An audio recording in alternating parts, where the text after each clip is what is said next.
one from Britain at saka isang from the US, di ba? Are already on the third stage. At mukhang this might be approved by their FDA by around around December or October. October the trials will finish daw. And so before December, most likely ma-approve na po yung ng mga FDA nila, yung Food and Drug Administration. So when that happens, ang Department of Health ang mamili kung anong tamang bakunang bibilhin. Okay. Ngayon, may financing plan na ho kami dyan. Ang estimate ho ng Department of Health, we will need to vaccinate for free a minimum of 20 million people.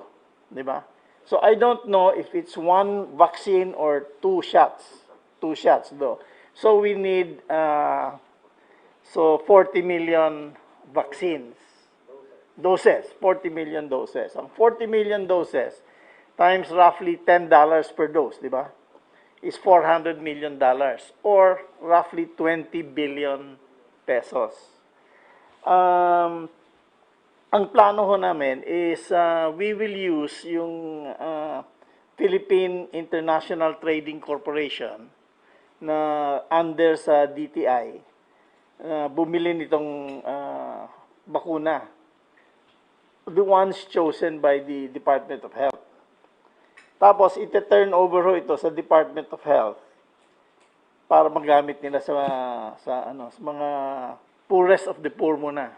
Yung first lowest 20 million in our country. So once that happens,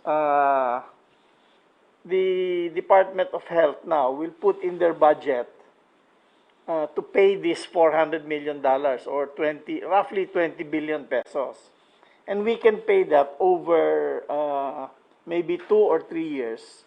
So babayaran na lang nila to the financing company, which is Land Bank and DBP. So, kayang-kaya ho ng DBP at saka Land Bank i-finance itong purchase ng COVID virus of about roughly mga 20 billion pesos. So, we have a plan and we can execute it as soon as the Department of Health chooses which vaccine or vaccines they want. Baka you'll choose several. So, certainly by late this year, if it's available, we can already buy it. So it should be available for free to the lowest, to the poorest of the poor first in this country. So at $10 per dose, that should be around, siguro when they sell it, siguro mga 500 pesos per dose. Or roughly 1,000 or maybe including the service and the transportation, siguro mga 1,200 pesos per treatment. So that's totally available. The financing is available for this program. Once the vaccine is available, I'm sure the economy now can be fully open and we can start not the new normal, the normal life. We can go back to the normal life now. Sir, could you run us through, breeze us through with how the economy can recover? You just use the bold lines. Opo. The economy actually is already beginning to recover. Ang estimate ho namin, we hit already the lowest part of the economy, which was April, May. Yun ho ang pinakamababa as we can see. So it's already picking up now. And we are going to be seeing a pick up in the in business activity as we go on. Actually, it's already starting to pick up already now. We have a few problems. Among them, number one, yung transportation. Kailangan we have to have more transportation available. We have to encourage people also to start spending to start spending money so that the economy can start picking up. In the meantime wala ho tayong problema sa liquidity. In other words, may pera. People are not short, the economy is not short of money. Number one. Number two, the inflation is relatively low. It's within our target. Number three, yung peso ho natin is the strongest in Asia. The strongest currency in Asia is the Philippine peso. It's stronger than the Japanese yen. So people have faith in us. We are able also to finance it by borrowing locally at saka borrowing internationally. So we're in good shape to take this to overcome this crisis. Alam mo, one thing that I would like also to remind people, at least they begin to misconstrue what we're saying. Sabi mo noon, Mayor, walang pera, maubos na ipagbili natin. Sabi ko, kung walang vaccine, that is why I've been repeating vaccine, vaccine, vaccine. And kung walang vaccine, pag tumagal ito, maubos ng pera natin, maubos talaga. Sabi ko, magpasalamat tayo sa Diyos for guiding the hands and the brains of those people who made it possible to come up with a vaccine now. Nung sabi ko na kung wala, so bakit sabi may pera? May pera kasi mankind was able to arrest COVID on time. So it's about 6 months, meron ng glimmer of hope din. Now it's there actually in front of us. Bakit hindi madiretso galing China? Hindi yan kasi dadaan pa ng ating sariling clearance. Meron pa tayong food and drug. Baski na sabihin mo galing Amerika, galing China, galing United Kingdom, our experts have to see to it that it is not deleterious, it is not harmful to people. But what I'm going to stress again is that kayong mga tao, kayong naghihirap, huwag kayong slowly lang kasi yung hawaan.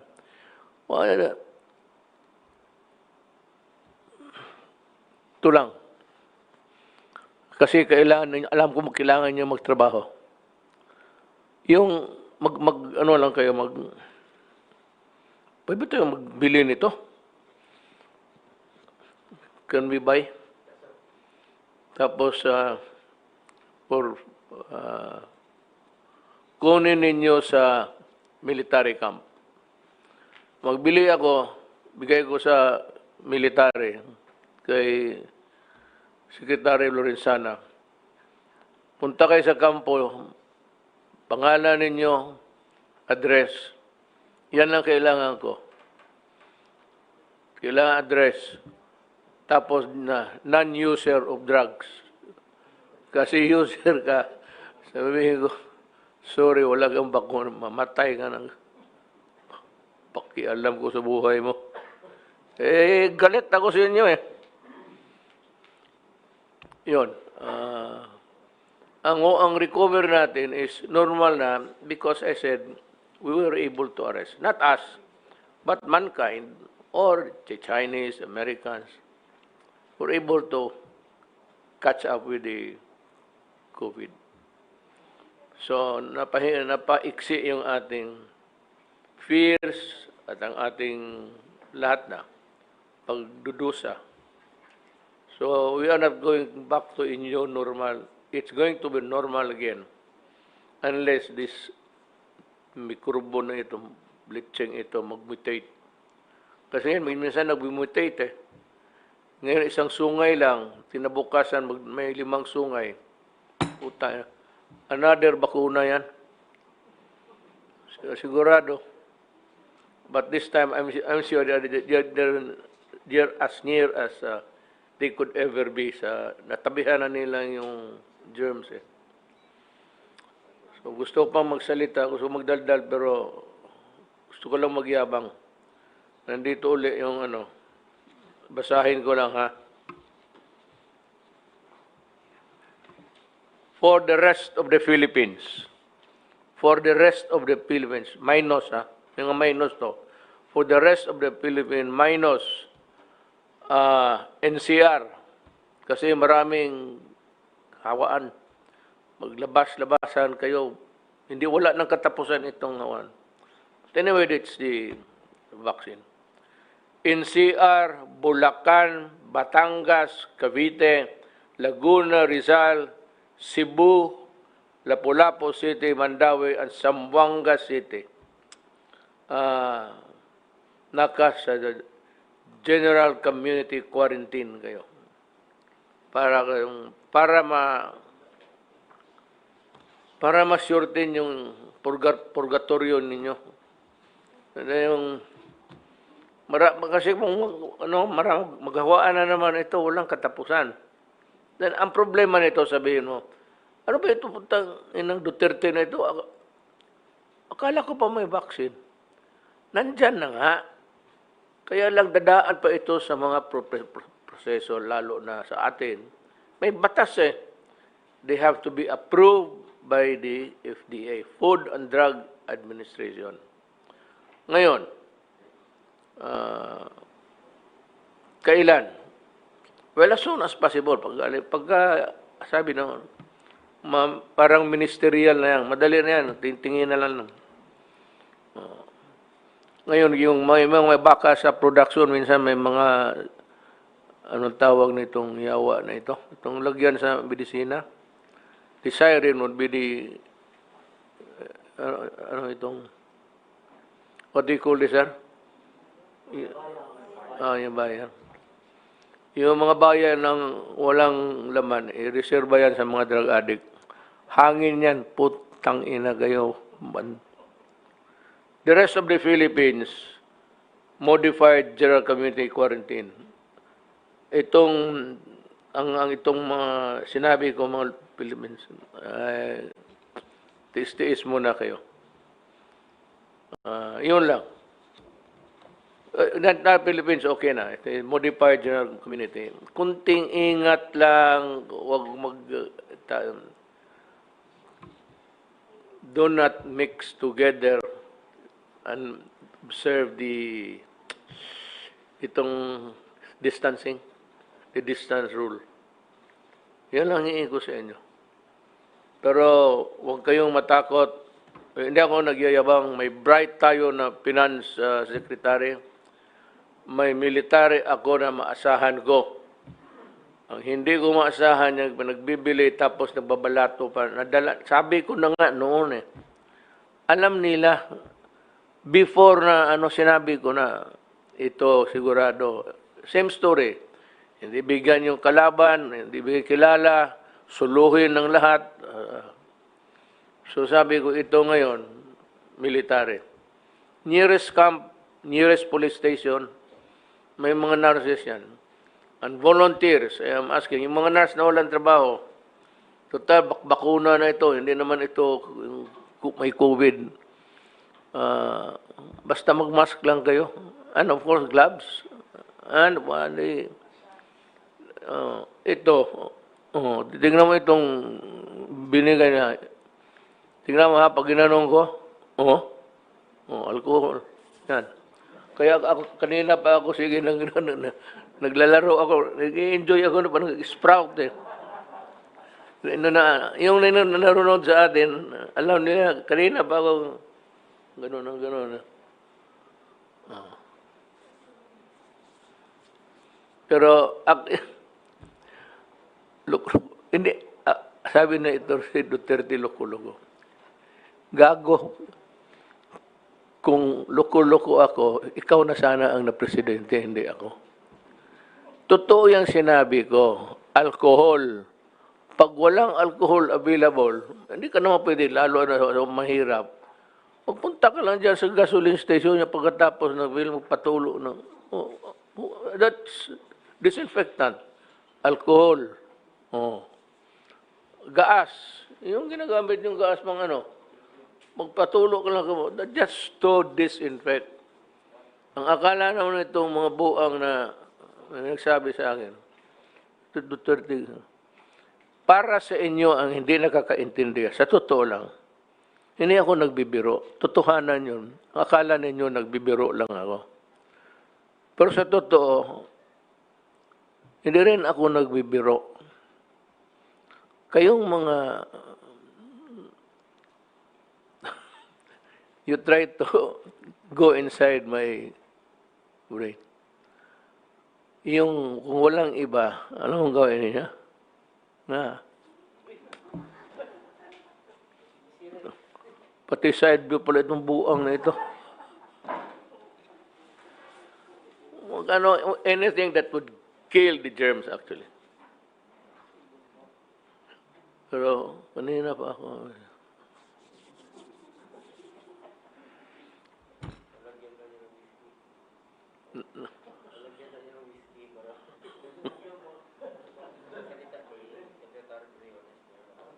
So, let us hear Secretary Brunes. Education is, malapit na ang D-Day mo. So, you can, as a matter of fact, the next meeting, we will decide on the actual date of how to open the schools. Ang akin, basta mabakunahan lang. I'm talking about within in the months of October, November, December. Thank you, Mr. President. Actually, meron akong, I have a presentation, but in the light of the good news that has been presented by Secretary Dominguez, this is very good news for education.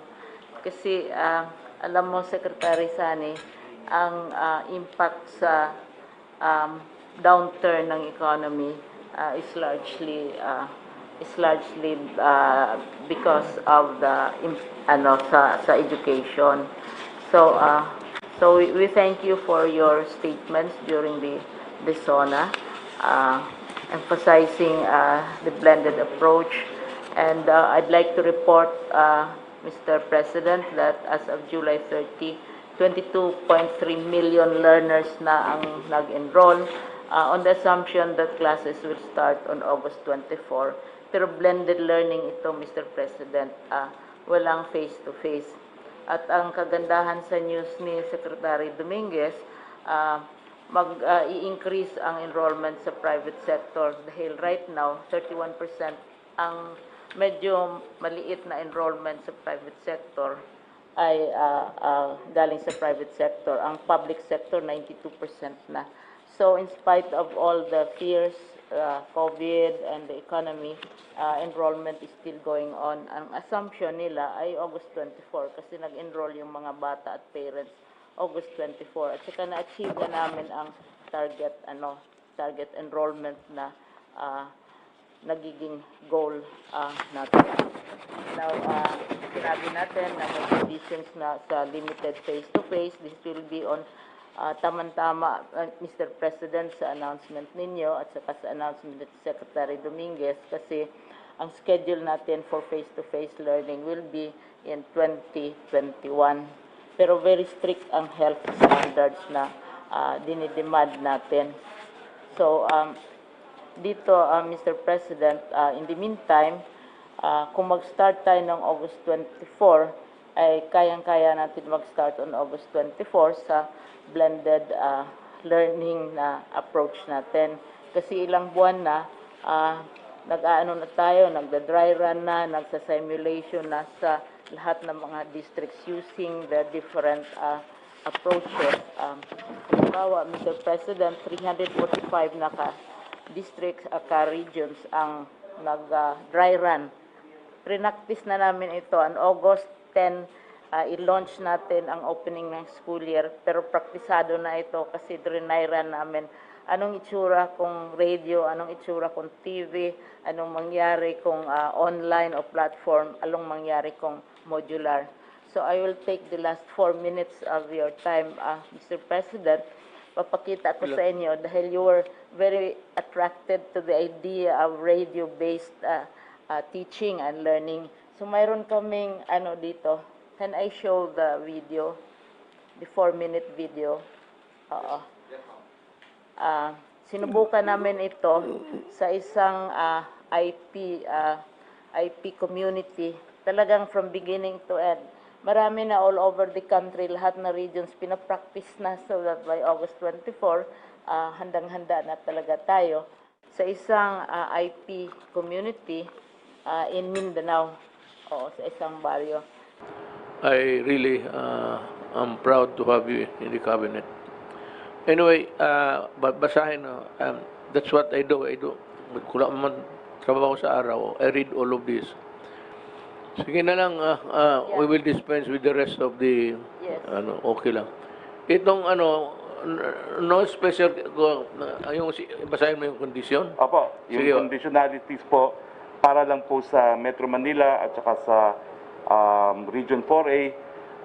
Bagamat gaya po ng sinabi nyo na ang kaso ay mataas pa Taas. at marami pong nahuhospital, ito po yung mga conditionalities para sa ilalim po ang sa GCQ ang Metro Manila at ang Region 4A. Unang-una po, magkakaroon po ng strict localized lockdown, ECQ sa mga barangay kung saan merong 80% po ng mga kaso at ito po nga mga lugar ng po ito ay ipapaalam natin sa publiko through publication. Magkakaroon po tayo ng stringent enforcement of minimum health standards. Ito po yung hugas kamay, suot ng mask at social distancing. At pagsuot na rin po ng face mask, 4 na po ngayon ang ating minimum health standards. Ng face shield. Magkakaroon po tayo ng massive targeted testing, intensified tracing po, at saka quarantine ng mga close contact. Ang magandang balita po, meron na po tayong 10 million testing kits na gagamitin na natin doon sa mga lugar na lockdown po ng mga barangay. At ang Department of Health po ay nasa proseso na pinapilot po at pinoproseso yung tinatawag na pool testing, kung saan ang isang testing kit po ngayon, dati ginagamit lang ng isang tao, ngayon po pwede lang gamitin ng 10 tao. So ang 1 milyong testing kits natin, pwedeng matest ang 10 million, simula na po yung proseso ng validation ng Department of Health. At inaasahan po natin na yung pilot studies ay gagamitin po natin sa mga localized na mga barangay na na-lockdown.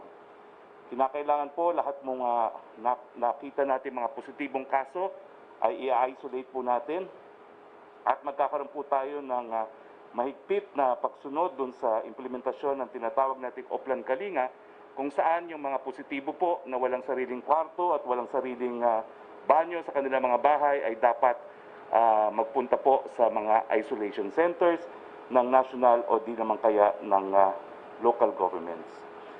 Para naman po maibsan yung di umano'y kakulangan po ng mga hospital beds dito po sa mga wards, isolation at saka sa mga ICU beds, ang totoo po, hindi naman po tayo nagkukulang. Kaya nga lang po, ang mga gobyernong hospital, nag-allot lang po sila ng 30% ng kanilang bed capacity para sa COVID. At ang mga pribadong hospital ay nag-allot lang po ng 20% ng kanilang bed capacity para sa COVID. Ang gagawin po natin para po sa mga government hospitals, itataas po natin yung bed allotments para sa COVID from 30 to 50% po ng kanilang capacity. At ang mga pribadong hospital naman po, itataas po yan from 20 to 30% ng kanilang hospital capacity. Yung ating treatment SAR po na si Yusek Bong Vega ang siyang magpapatupad nito. No? At magkakaroon din po tayo ng one hospital command system na nakatayo na po ang tanggapan sa Metro Manila Authority para po maging systematic po yung pag-alat ng mga kwarto o mga kama dun sa mga nangangailangan. Kinakailangan po yung mga LGUs magsabit po ng kanilang mga datos sa tinatawag po nating COVID Kaya platform at ito po yung ating automated program na ginagamit ngayon sa monitoring po hindi lang ng kaso kundi po yung critical care capacity na tinatawag natin. At saka yung iba pang mga datos na kinakailangan natin para sa epidemiologic and surveillance units. Now, ang mga impormasyon po na kinakailangan isubmit ng mga local government units, yung daily trend of active cases, number and percent of population, yung cases in community isolation facility as against po sa health facility at saka dun sa mga nasa bahay lamang, yung percent of close contact traced and percent of contacts in quarantine, number and utilization of community isolation beds, at saka kung na-meet na po yung health system capacity targets and utilization, at saka yung COVID special team investigation and reports. Kinakailangan din po na ang mga LGUs ay magsumite ng kanilang detalyadong mga plano sa strict enforcement ng minimum health public standards para po sa kanilang mga priority areas at mga barangay. So, ang Regional Interagency Task Force po ang siyang tinalaga para po ma-monitor ang kanilang health system performance, capacity, and strict compliance po sa surveillance, isolation, and treatment protocols. Now, lahat po ng mga probinsya at mga HUCs and ICCs ay hinihikayat na mag-observe ng minimum public health standards, magkaroon ng uniform implementation sa mga high-risk areas gaya ng healthcare settings, wet markets, supermarkets, government offices, and workplace among others, yung localized community quarantine and availability of identified quarantine facilities in priority critical areas with community transmission, including private and public establishments with concurrence po ng regional IATF, at saka yung immediate facility-based isolation po ng lahat ng mga bumabalik ng ating mga mamamayan, yung mga suspect and probable cases. At saka yung pagpapa-scale up po ng local health system capacity, lalong-lalo na po for community isolation and critical care. So, ibig sabihin po, malaki pong pagbabago ang gagawin natin sa GCQ areas, lalong-lalo na po yung massive targeted testing at saka yung intense tracing po na gagawin na po natin na pinamumunuan po ng DILG at ng ating tracing SAR, Mayor Benji Magalo. Maraming salamat, Mayor. So, yes, Secretary Anyo. Magandang gabi po, Mr. President. Sir, tama-tama po yung inyong order sa amin. Noong pong July 22 ay nagkaroon kami ng signing ng Joint Memorandum Circular with the different departments po. Kasama yung ARTA, DICT, yung DHSUD, DOH, DOTR, DPWH, CAAP, FDA, at saka po yung DILG. Ito po yung tungkol dito sa application ng mga license, permit, clearances para sa shared passive telecom tower infrastructure. Ito po mga permit para sa telecom. Dati po inaabot ng 200 days yung pag-apply ng permit. Dito po sa bagong GMC namin, kasama yung lahat ng ahensya, pati LGU, kasi sabay-sabay na po ito pag-process. Dati po, kailangan pa ng Homeowners Association resolution, kailangan pa ng Sangguniang Bayan resolution. Wala na po yun. 16 days to 20 days po ang target para yung lahat ng permit ay tatakbo. So tama-tama po yung order ninyo sa amin ngayon at sisiguraduhin po namin, Mr. President, Wendell, ang mga upo ka dyan. ang mga LGUs at iba pang mga ahensya po ay susunod doon sa maikling panahon para ma-approve ang licenses, permit at saka clearances. Si Ernst yan siya. Ernst ang tawag namin. Sa presidente ng Globe, siya mismo. Kasi sabi ko, pag hindi mo pa na-improve yun, I will hang you in one of your towers. Sabi niya, Mayor, you cannot do that because there is no tower. The local governments are all fucking it up, that's why. So saan mo ako bitayin? Sa lubi? Tama ka, Ernst. We are suffering from many years of this. Before your administration, many administrations, no? 25 to 29 permits, umabot ng 8 buwan. Tapos marami pa hong kaming mga miscellaneous fees ho. Iba-ibang klaseng tower fee. Meron kaming special use permit. Hindi ho namin ma-standardize ho yan. No? Sa isang taon ho, para makapagpatayo ho kami ng 1,500 towers, which is a record ho for Globe. And I think PLDT built the same amount. Kailangan ho namin mag-umpisa ng triple niyang amount na yan or quadruple. Kasi nga ho, hindi namin alam anong tutuloy sa dami ng permit na required para makarating kami sa stage na ready to build. No? So isipin niyo lang ho yun, sir, kung nag-apply kami ng 5,000 towers times 28 or 30 permits na lang, ilang libo hong permit ang kukunin namin para lang makapag-umpisa.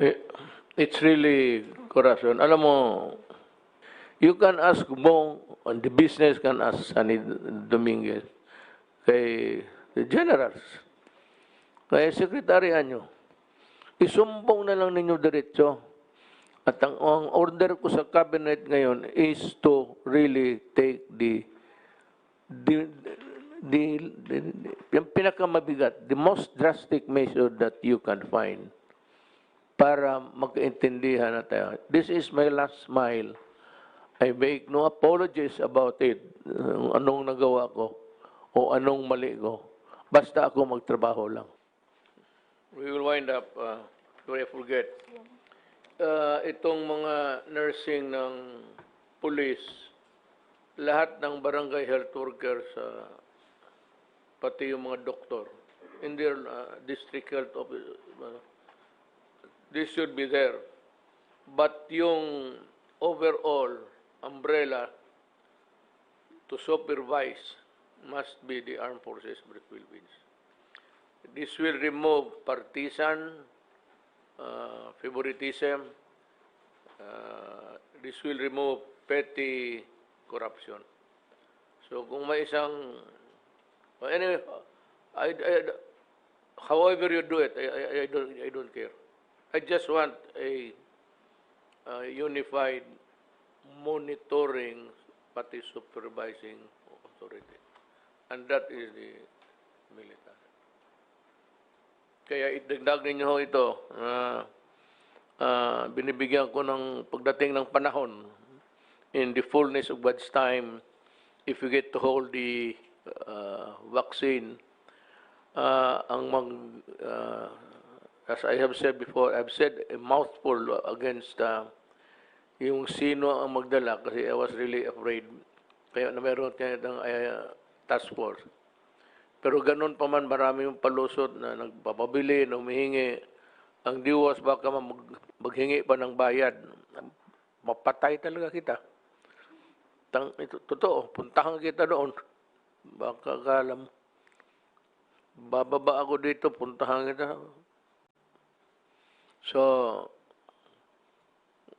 military, alam na niya, I know what you should be doing. I do not have to tell you about it. Must be under the general supervision and monitoring sa military. We intend to vaccinate every Filipino for that matter. That's quite a big number actually. So in the provinces, pati yung question is, yung mga NPA, pabakunahan ko ba? If you stop fighting for a while during the period or until December, kasi my soldiers will be busy monitoring, supervising, kung wag lang ninyong galawin, pwede kayong sumali, pumila doon. And even if you announce that you are in an NPA, it's okay. Wala mo nang pagamot ka muna o magpapavaccinate ka para mahusay kang lumaban sa pwersa kung tigas itong aking forces. Matakot ako sa inyo, wala kayong eroplano. Saranggola siguro meron. Wala kayong baroto, basige, barko. Barko. Wala kayong mga jet, tapos matakot ako sa inyo. Kalukuhan yan. Pero, as a matter of humanity, because it is not our money, and because you're a Filipino, okay lang sa akin. Okay nga ako sabihin, boss, sa unit ako, partisan, sabihin ko sa military, palusutin lang ninyo. Hindi na panahon ng away ngayon kasi Pilipino eh. Mabuti gusto ko yung, para walang masabi. Masabi ng MPA, natalo kami kasi humina ang katawan namin. Walang fighting chance. Okay, sige. Bakunahin yung mga yawa na yun. Para you do not want to shoot a half-dead. Kung may mga walang bakuna yun, almost a half-dead walking around.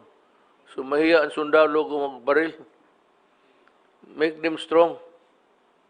And really, because you're a Filipino and it is the people's money. Okay lang. You might not really qualify sometimes, but you know, you have a wife, Filipino children.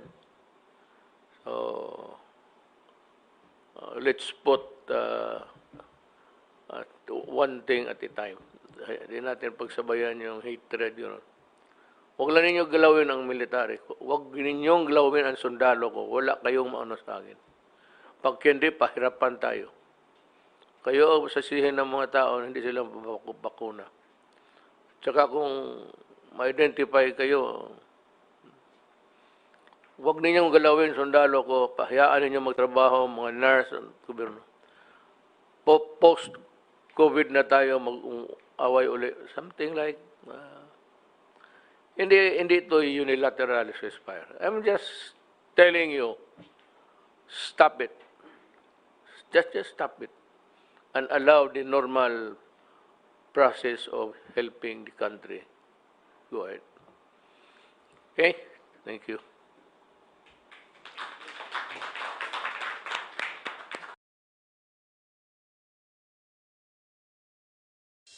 Sa pagkalat ng maling impormasyon, sagot namin ang balitang